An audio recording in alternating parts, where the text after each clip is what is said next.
I've had a lot of great Sigma Chi mentors, and I think perhaps the biggest one was Gardner Allen, who was Grand Tribune for many years, Grand Councils for many years, and I'll never forget the last night I was with him. It was here workshop in Bowling Green, and he go, "Hey, little brother, why don't you come to my room?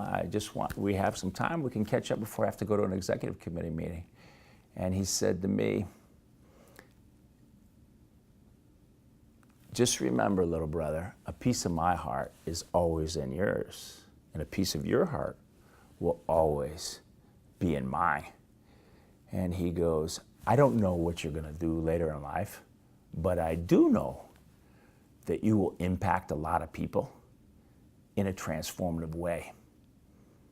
And he looks at me, he goes, "It's not gonna be easy. It's gonna take courage." And then he went to his goodie file, as he always did, and he pulled out the poem, "Do Good Anyway." And he began reading it to me. And then he got a call from the past Grand, "Hey, Gardner, we're down here waiting for you." He just hands it to me. And he said, "Keep this." And that was the last time I saw him. He died later on that night. But the spirit of Gardner and his mentorships lives with me to this day.